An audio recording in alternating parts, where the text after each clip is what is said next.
Thank you, Tony. So as many of us in the Mid-Atlantic know or don't know, sand is the lifeblood of our tourism economy across the region, as well as a fundamental component of our coastal shoreline protection and storm damage reduction systems, which many of the states have. However, sand is a finite resource. We have limits on our sources, and this panel is going to explore some of the regional opportunities for coordination on these limited resources and how we can best utilize them. So we have three panelists with us today. We have Jeff Waldner from BOEM, a physical oceanographer on BOEM staff, Donald Cresitello from the U.S. Army Corps of Engineers, North Atlantic District, and is a senior coastal planner, and Chris Constantino from the New Jersey DEP, environmental specialist and project manager in the Division of Coastal Engineering. So I've asked each of the panelists to give us a brief overview of their agency's role and objectives in sediment management, and then we have a series of questions to go through, and then we'll open it up to the general audience. So our first up, Jeff.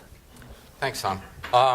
At BOEM, I'm with BOEM Marine Minerals Program, and we're kind of the federal resource supply side to marine minerals. So everything in federal waters 3 miles and out, that's our responsibility. We review our role in terms of stewardship of resources, of a finite resource. So what we do is we respond to requests for sand and gravel or shell, and these requests are based upon various things that you're familiar with in terms of communities as exposure. And one of our largest projects was working with the Corps and NJDEP on Long Beach Island. Another one would be critical infrastructure, and that would include projects like Wallops Island and Canaveral for NASA, and some for the Air Force. And others are, for instance, habitat at risk. And we have some examples where down in Louisiana where no person would ever set foot on an area but habitat would. Pelican Island would be an example. So our objective as stewards and as being good stewards is to manage something well. You have to know how much you have and what's the quality, and know what the effects are. So part of that is, a big part of that is sand resource evaluation.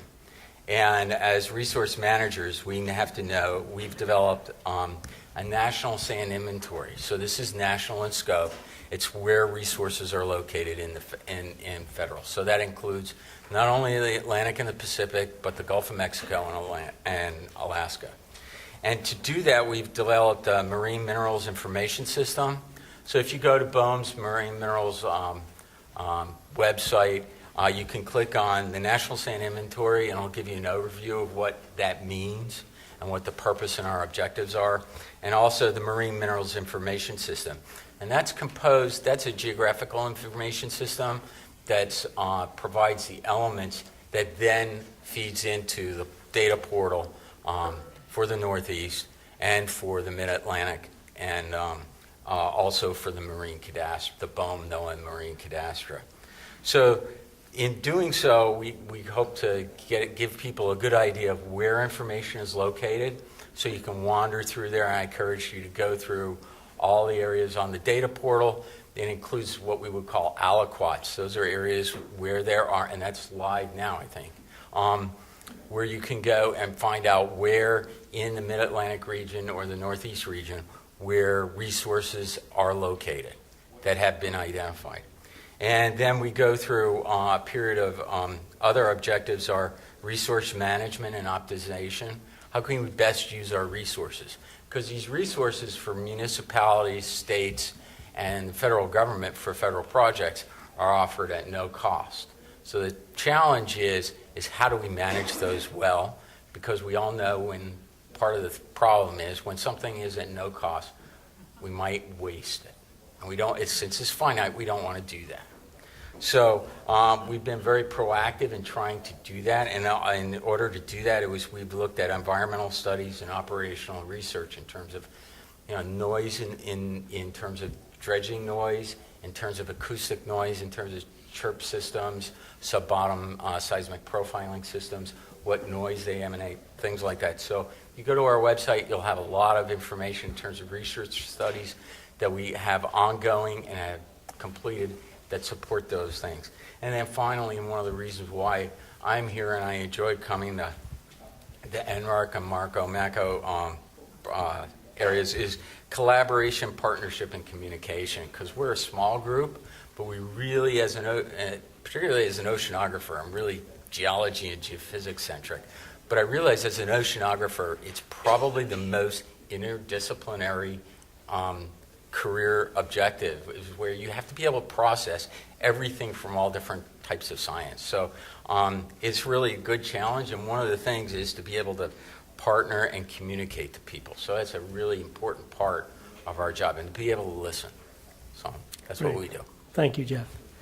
Donald. Thanks. Good. Thanks, Tom. Okay. My name's Donald Cresitello. I'm with the Corps of Engineers out of our North Atlantic Division. We oversee 5 districts from Maine down to Virginia.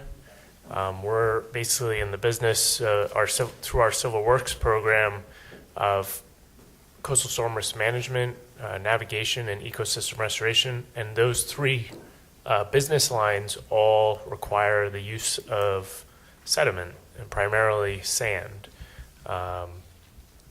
With regard to coastal storm risk management, we're there trying to reduce risk to the population that lives along the coastlines. And as you can see on the screen behind me, I've kind of compiled a list of needs and deficits to give you a perspective on the issues we're dealing with when we're looking at sustaining our coastal storm risk management projects for their entire 50-year project life. And in most cases, once those projects exceed their 50-year project life, they're being reauthorized for an additional, right now, 15-year time period. We're talking about the potential need for material just in the next 20 years of 134 million cubic yards. And for the most part, our coastal storm risk management projects have utilized sand in state waters, as well as material from our federal and non-federal navigation channels. So we're implementing beneficial use opportunities. But as these projects go farther out into the future, we're realizing we are needing additional sand sources, and that's requiring us to look at material in federal waters. And we've been coordinating with BOEM on these needs, and we look to continue to work with them. All right, thank you, Donald. And for our local perspective, we have Chris Constantino. Or a state perspective, I should say. Thanks, Tom. Generally, Division of Coastal Engineering's role is to administer the state shore protection projects in the state of New Jersey. We're considered the non-federal sponsor on the Corps of Engineer projects that we partner with the Corps on, and they're in both Philly and New York districts. We have projects from both districts. But then also we're the lead on the local projects that we have with individual municipalities or with counties. We're charged with providing funding for these projects with the Corps of Engineers, providing funding for the studies that will develop these projects, and what we've been finding out more and more over the last couple of years, and we've seen it coming down the road for probably about a decade, is that the stable funding that we have on an annual basis of $25 million a year is not going to make it. Just this year alone, in matching state Corps of Engineers projects, we needed to have approximately $39 million just on shore protection projects alone, and that didn't include the flood control projects that we're partners on up in Monmouth County in the Raritan Bay.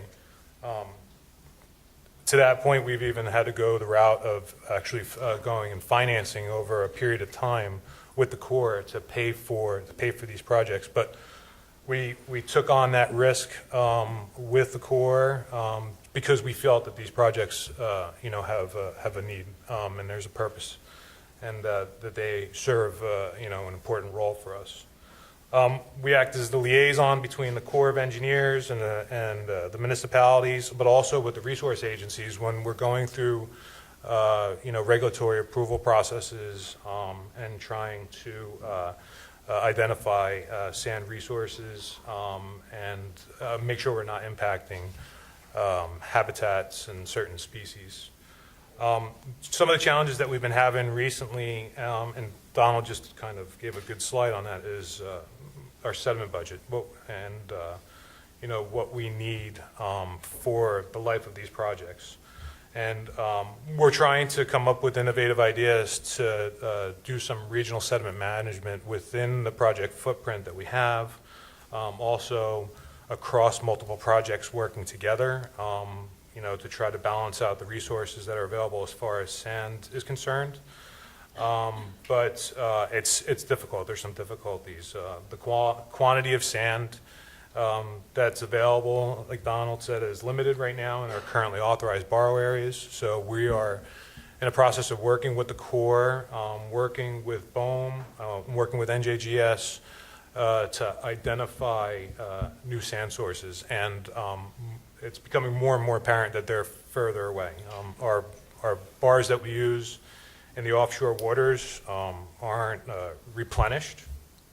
We don't have many inlets to work in, which tend to be more sustainable. So we're forced to go further away. Like I mentioned before, we're trying to manage the budget within the project footprint as effectively as possible. But some of the problems that we have when we're trying to make those changes and do something like that with these projects is the project may not have been authorized through Congress to backpass or bypass sand. So there's a potential that we would have to go through an reevaluation process, and depending on the scope and the scope of the change, it could be a significant undertaking. Also with resource agencies like with U.S. Fish and Wildlife and National Marine Fisheries, we're going to be required to do additional coordination with them because there's going to be species and habitats that we may be impacting that we weren't impacting the original approvals through the federal consistency portion and through NEPA. We currently have easements to do work in the project footprint from the property owners, whether it's a private property owner or a municipality. Those easements are spelling out that we are usually placing sand on the beach for the life of the project, and it's in perpetuity. But if we're starting to harvest sand from certain areas to utilize to replenish areas that have been eroding, the easements that we got from the property owners didn't necessarily spell out that that's what we were doing. So we may have to get new easements. There might be a compensation that some of the property owners might be afforded now that if we're taking property away and sand from their property. And then also, if we were trying to utilize backpassing or bypassing, we're seeing challenges like this in South Jersey.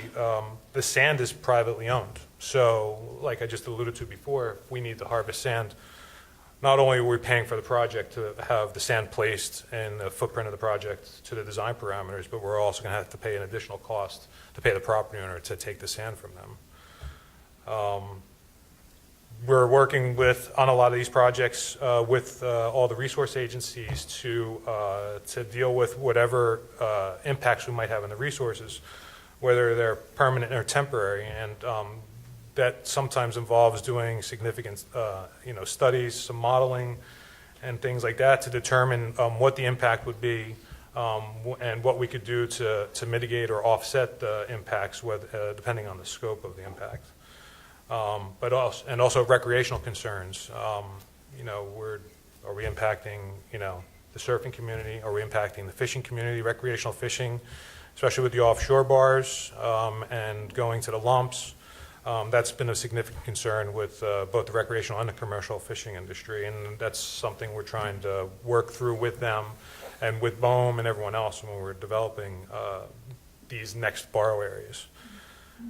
And recently, I've been dealing a little bit with this personally, through myself and through with other people in the office, are the windmills.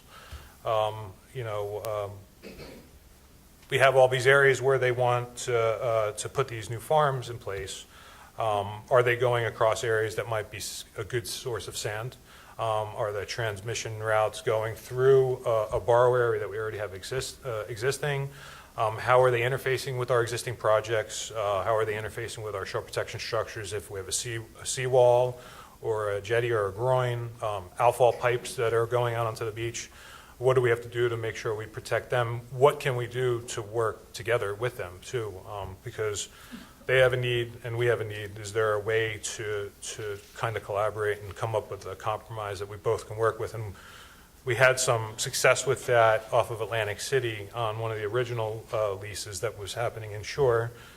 We worked stuff out between the two groups to come up with something that would work with both of us. And then again, competing interests, you know, commercial fisheries, you know, and that's the same as the impacts to the fish and wildlife habitats. We saw the layers before, you know, you have the squid and you have scallops and you have surf clams and all that other stuff. And again, once we put all the overlapping circles together, there's very limited availability for us to be able to do anything. So when I made a kind of a little note here before, we were talking about, you know, the offshore component, and that we have to consider offshore wind and sustainability fisheries. But in our office, it's, you know, offshore wind, sustainable fisheries, no MEC, no archaeological and cultural resources and all that stuff. So that's kind of what we're dealing with right now in our office, and we foresee we'll be dealing with that for a while. So. Thank you. So I think you can see from the comments that we've been giving some thought to these issues and competing uses, and there are quite a few. I think we always looked at the coast as being kind of its own literal cell where we could grab sand from inlets and close by, but more and more we're going to have to look offshore.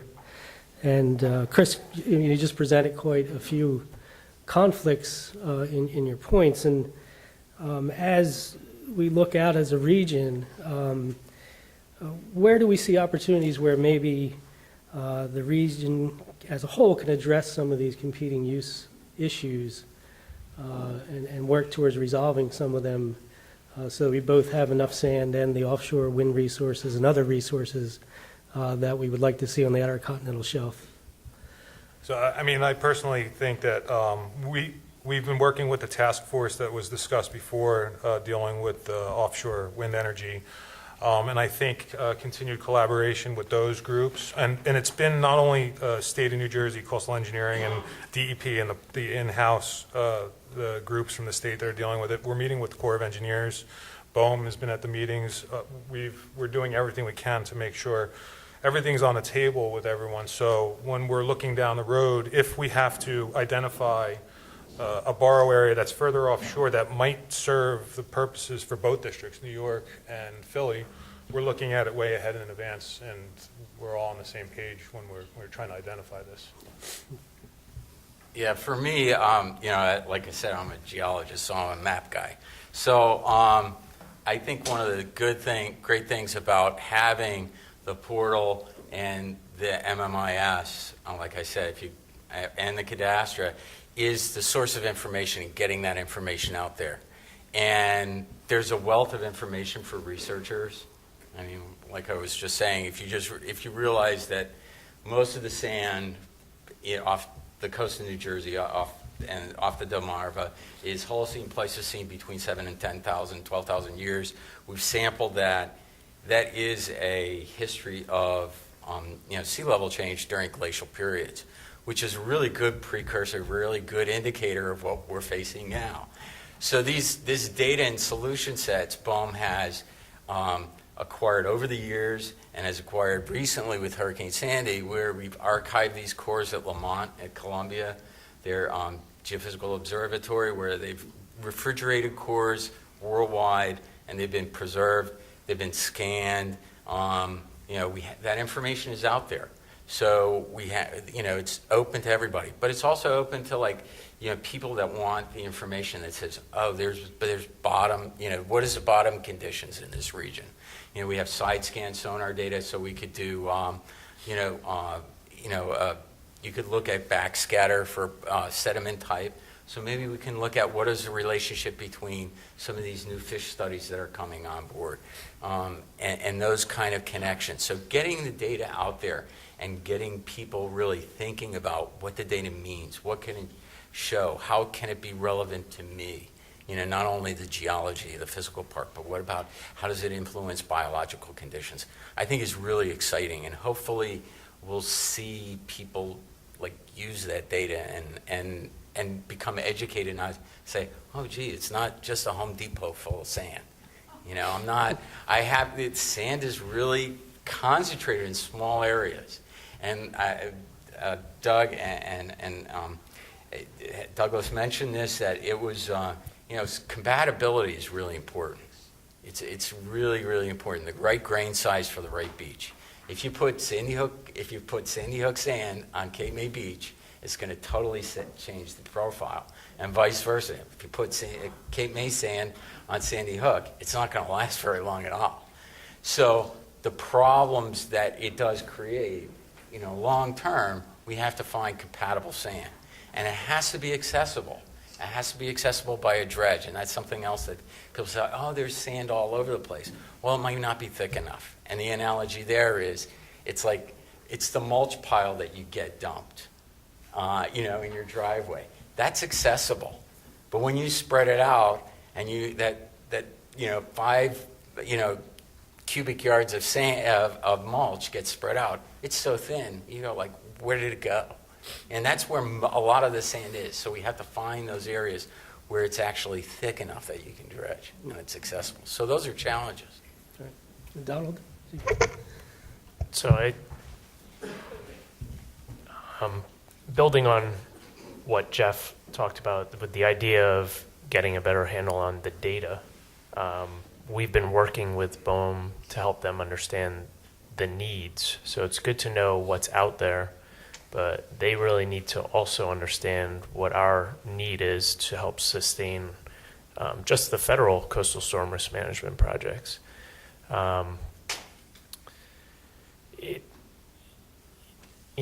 We've been using, like I said, the nearshore material, but we are going to have to go offshore. And for all these projects that we've built, we've done studies. We've identified what the total need was going to be to sustain each of those projects. But as the slide I showed earlier, we encountered a lot of unforeseen issues, whether it was the number of storms that occurred over the project life that required emergency repair of the projects, not just Hurricane Sandy, but projects like Norita in 2009, and then the winter storms in 2015 and 2016. And then additionally, the identification, as Chris mentioned, of the mech in the borrow areas.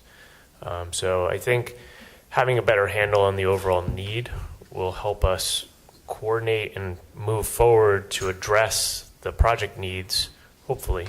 But I personally fear there may not be enough sand to sustain all of our projects. As I showed, where we have right now, just for the next 20 years, we're looking at a need of 134 million cubic yards of material. And the compatibility of that material is critical, as Tom had mentioned and Jeff mentioned, especially when you're looking at impacts to the beach users, whether it's surfers and fishermen. We're not looking to try to change the characteristics of the coastline. So that's something we do need to take into consideration. Thank you. I think I'd like to see if the audience has one or two quick questions before we move on. Our time is limited, so. Vince? Occurs to me that if you're encountering these big deficits, that as sea level rises, as it may in the next few years, and as it's going to get worse and worse, where do we start to end this and start to look for another way to deal with the Okay, so we have tough choices as folks that either live in the coastal environment or just utilize it, whether they're just beach users or fishermen or surfers and a daily user. Who here lives in the coastal environment, say in a 100-year or 500-year flood zone? Okay, so there's a good amount. Are you willing to move away? Because that's one option that we may have to start seriously considering. And I live in a 100-year flood zone, and I would prefer not to move away. But as far as sustaining the sandy beach projects, we like to think of that as the best alternative. It's very adaptable to sea level change, whereas if we're building hard structures, which we're not in favor of along the ocean shoreline because of adverse effects from building with a hard structure, inducing erosion, downdrift, and things like that. So it's not an easy problem to deal with. We recognize that. We do take into account future sea level rise as we plan our projects. But I do go back to that those beach projects are fairly adaptable, but yes, they'll require more sand as sea level is rising. So I think we'll have to stop it there. I'm sure I want to leave the other panelists third time. I'd like to thank you all for a great panel, great insights. I know Donald could talk about that last topic for hours, so we got to cut him off. So thank you very much. So the next panel.